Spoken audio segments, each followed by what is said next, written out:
নমস্কার দর্শক বন্ধুরা, রেস স্পোর্টসের পর্দায় আপনাদের সকলকে স্বাগত। এই মুহূর্তে আমরা রয়েছি কলিঙ্গা স্টেডিয়ামে। হায়দ্রাবাদ এফসিকে 2-0 গোলে হারিয়ে ইতিমধ্যেই কোয়ার্টার ফাইনালে প্রবেশ করেছে জামশেদপুর এফসি। সেই ম্যাচের দুই গুরুত্বপূর্ণ ফুটবলার মিডফিল্ডে বিশেষত প্রণয় হালদার এবং ঋত্বিক দাস, আমরা কথা বলে নিয়েছিলাম ম্যাচের শেষে এই দুই ফুটবলারের সঙ্গে এবং এই ম্যাচ নিয়ে জানিয়ে গেছেন। এবং ঋত্বিক দাস তিনি কিন্তু একটা বিষয় পরিষ্কার করেছেন, বাংলার ছেলে, বাঙালি ফুটবলার।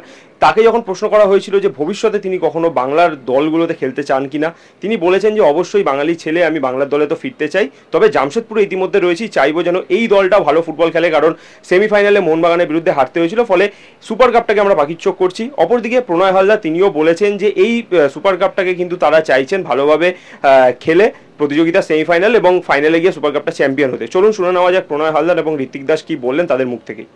চোখের জলে বিদায় নিতে হয়েছিল এই সুপার কাপটা কি প্রতিশোধের লড়াই বলতে পারো তাই, কিন্তু যেহেতু মোহনবাগানের সঙ্গে আমাদের সেমিফাইনালে হার হয়ে যায়, আমাদের ওইটা একটা ভেতরে লেগে আছে, কেন কি ওটা আমরা সেকেন্ড বা সেমিফাইনালে প্রমোট হয়েছিলাম, তো ওটা আমরা ফাইনালে যেতে পারিনি। হচ্ছে আশা করছি সুপার কাপে আমাদের টিম যতটা পারবে নিজের বেস্ট দিয়ে জেতার। চারিদিকে অনেক কথা হয় যে বাংলা থেকে ফুটবলার উঠে আসছে না, আমরা দেখি জামশেদপুরে তুমি আছো, পুনেরা আছে, সৌরভা আছে, তো কি বলবে এই বিষয়টা নিয়ে? বাংলা থেকে এখন কি বর্তমানে ফুটবলার উঠে আসছে, কমে আসছে, কী কারণ হবে? বাংলা থেকে অনেক প্লেয়ারই খেলছে, আমি জানি না এটা কি বলছে যে বাংলা থেকে প্লেয়ার উঠে আসছে না। হ্যাঁ, ন্যাশনাল টিমে এখন প্লেয়ার কম আছে বলতে গেলে, কিন্তু না, বাঙালি প্লেয়ার অনেকে আছে, তারা দেখতে হবে, খুঁজে বার করতে হবে, কিন্তু এরকম নয় যে বাংলা থেকে প্লেয়ার উঠে আসছে না, আসবে ঠিক, আবার সবার একটা টাইম আছে না, নিশ্চয়ই আসবে। ঋত্বিকরা অন্যান্য মৌসুমের থেকে এবছর একটু আলাদা দেখাচ্ছে, এই কামব্যাকটার পেছনে কারণটা কি? দেখুন, আমি তো একটা বড় ইনজুরির পর থেকে রিহ্যাব করে তারপর রিকভার করে এসেছি, তারপর নিজের মেন্টালিটি এটাই অনেক নিজেকে স্ট্রং রাখতে হয় এই ইনজুরি আসার পর, তো ওটা আমি চেষ্টা করছি আরও বেটার হওয়া আগের চেয়ে।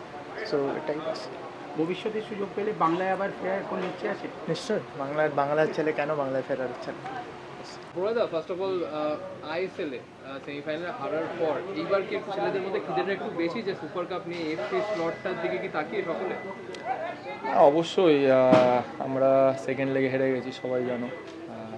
তো সেখান থেকে পুরোপুরি এখন ফোকাস সুপার কাপের দিকে। আজকে ম্যাচ জিতেছি এবং নেক্সট দুদিনে আবার একটা ম্যাচ 27-এ, তো এখন রিকভার করে নেক্সট ম্যাচের জন্য আমরা প্রিপারেশান করতে চাই। তুমি যেহেতু বাংলার ছেলে, তাই তোমাকে জিজ্ঞেস করছি, সুপার কাপ থেকে অলরেডি দুই প্রধান ছিটকে গেছে, তো সেইটা তোমার জন্য কতটা মানে চিন্তাজনক বা দুঃখ?